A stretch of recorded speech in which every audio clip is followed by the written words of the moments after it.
छात्राओं, पिछले कुछ वीडियो से हम बिहारी के दोहों का अध्ययन कर रहे हैं।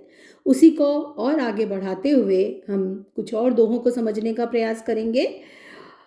यद्यपि सुंदर सुघर पुनि सगुनो दीपक देह, तौ प्रकाशु करे तितो भरिये जिते स्नेह। अब यहाँ पर जो मानिनी नायिका है, नायिका मानिनी है, यानी नायक से थोड़ा रुष्ट है, मान कर बैठी है, उसे नायिका की सखी समझाती है। तो दूती प्रसंग, सखी के प्रसंग, सखी द्वारा नायक के सम्मुख नायिका का वर्णन करना या नायक को संदेश देना, नायिका को समझाना, ऐसे प्रसंग मिलते हैं श्रृंगार के अंतर्गत, बिहारी में मिलते हैं। तो सखी है वह समझाती है, और इसमें भी श्लेष का प्रयोग है कि यद्यपि सुंदर सुघड़, सुंदर है, सुघड़ सुगठित है, सगुनो दीपक देह, तेरी दीपक रूपी जो देह है वो कैसी है? सुंदर है, सुघड़ है और सगुनो, गुणों से भी युक्त है, तो गुणवान भी है। ठीक है, दीपक में सगुण क्या है? उसकी बाती। दीपक है, कैसा है? गुणयुक्त है, उसमें बाती भी है, सुंदर है, लेकिन फिर भी वह उतना ही प्रकाश करता है जितना उसमें तेल भरा जाता है। केवल बाती और सुंदर दीपक होने से वो प्रकाश नहीं देता। जब उसमें तेल भरा जाता है तो जितना तेल भरा जाएगा उतना अधिक वो प्रकाश फैलाएगा। ये तो दीपक के संबंध में आता है। नायिका के संदर्भ में नायिका को सखी है वो समझाती है मानिनी नायिका को कि यद्यपि दीपक रूपी देह, तेरी दीपक रूपी जो देह है वह यद्यपि सुंदर है, सुघड़ है, सुंदर गठन वाली है और शुभ गुणों से भी युक्त है, सगुण, शुभ श्रेष्ठ गुणों से भी युक्त है, लेकिन फिर भी इन सब बातों से उसमें प्रकाश नहीं होगा। प्रकाश तभी होगा, उतनी ही शोभा होगी जितना स्नेह, जितना प्रेम उसमें भरा होगा। तो उसका प्रभाव जो है वो तभी पड़ेगा जब तू उसमें प्रेम को संयुक्त करेगी, प्रेम को धारण करेगी। जिस प्रकार से सुंदर दीपक बाती से युक्त होने के बावजूद भी यदि उसमें स्नेह न हो, तेल न हो, तो वो प्रकाश नहीं कर पाता। जितना तेल भरा जाता है उतनी ही देर प्रकाश करता है। वैसे ही तेरी यह दीपक रूपी देह सुंदर भी है, सुगठित भी है और श्रेष्ठ गुणों से युक्त भी है, लेकिन फिर भी वह केवल इतने से ही प्रकाश नहीं करेगी। वह तभी प्रकाश देगी, वह तभी शोभा देगी जब उसमें प्रेम संयुक्त होगा, उसे तू प्रेम से भरेगी। इसलिए हे नायिका, हे मानिनी, तू जो सुंदर दीपक के समान सुंदर देह वाली है, दीपक रूपी तेरी देह है जो सुंदर है, सुगठित है, श्रेष्ठ गुणों से युक्त है, लेकिन तू फिर भी शोभा तभी देगी जब उसमें प्रेम भाव को धारण कर लेगी। ठीक है, तो यहाँ पर जो दूती का प्रसंग या कह सकते हैं हम सखी द्वारा मानिनी नायिका को समझाया जा रहा है और नायक के प्रति स्नेह धारण करने के लिए शिक्षा दी जा रही है, सीख दी जा रही है। अब यहाँ पर वियोगिनी नायिका का वर्णन है। कहा कहो वाकी दशा हरि प्राणनु के ईस, विरह ज्वाल जरिबो लखें मरिबो भई असीस।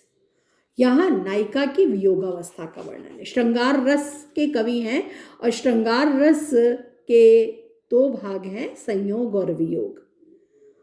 बिहारी ने संयोग पक्ष का जितना सुंदर वर्णन किया है, जितना सहज वर्णन किया है, जितना प्रभावशाली वर्णन किया है, वियोग का वर्णन भी उन्होंने किया है, लेकिन वियोग वर्णन है वो अतिशयोक्तिपूर्ण अधिक है। वहां बिहारी का मन इतना नहीं लगा है।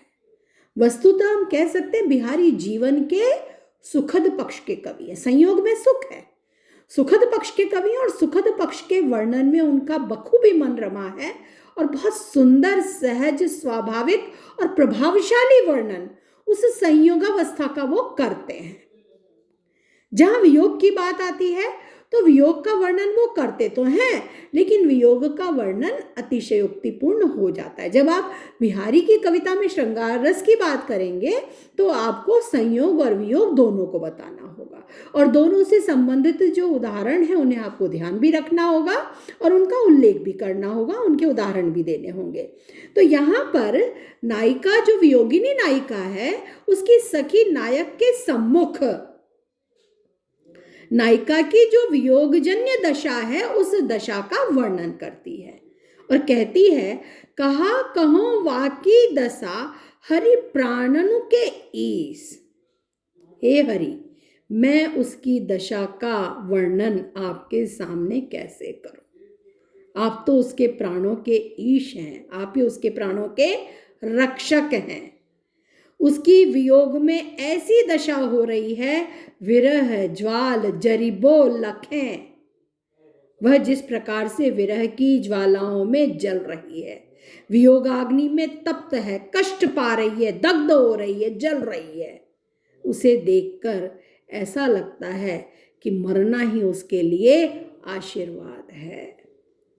उसे इससे तो मौत आ जाए तो उसे अपने इस कष्ट से मुक्ति मिल जाए, मरना उसके लिए आशीष बन गया है, ऐसी दशा हो गई है उसकी। तो यहाँ पर इस रूप में सखी द्वारा नायक के सम्मुख नायिका की वियोगजन्य दशा का वर्णन किया जा रहा है। अगला लेते हैं फिर नायिका के गौर वर्ण का, उसके सौंदर्य का वर्णन है। पात्रा ही तिथि पाइये वा घर के चहुपास, नित्य प्रति पुण्यो ही रहे आनन ओप उजास। पूर्णिमा में चांद पूरा निकलता है और इस कारण एक चांदनी छाई रहती है। एक रात में भी उस चांद की चांदनी के कारण एक अद्भुत प्रकाश रहता है।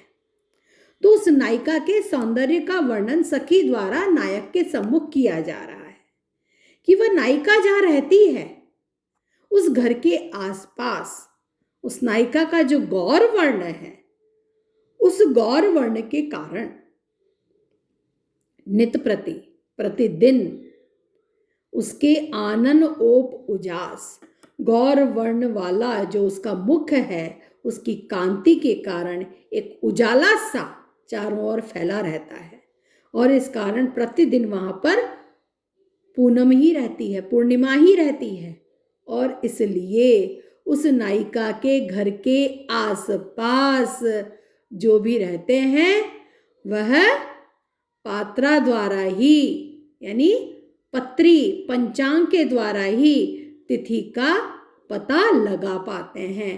तिथि की जानकारी उन्हें पंचांग के द्वारा ही मिल पाती है।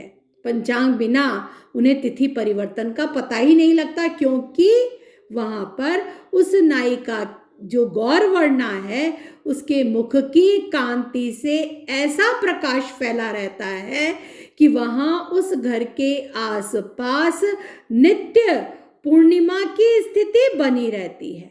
पूर्णिमा जैसी चांदनी छाई रहती है। पूनम की रात में जैसे चांदनी छिटकी रहती है और एक प्रकाश फैला रहता है, वैसे उसके आसपास, उस घर के आसपास चारों तरफ सदैव पूर्णिमा ही बनी रहती है। इसलिए तिथि परिवर्तन का उन्हें रात को देख करके या उस प्रकाश और अंधेरे को देख करके तिथि के परिवर्तन का पता नहीं लगता और पत्रे द्वारा, पंचांग के द्वारा ही, पत्री देख करके या पंचांग देख कर ही वे तिथि का पता लगा पाते हैं। तो इस वीडियो को हम यहीं विराम देते हैं। आगे की चर्चा, आगे के दोहों का अध्ययन हम अगले वीडियो में करेंगे।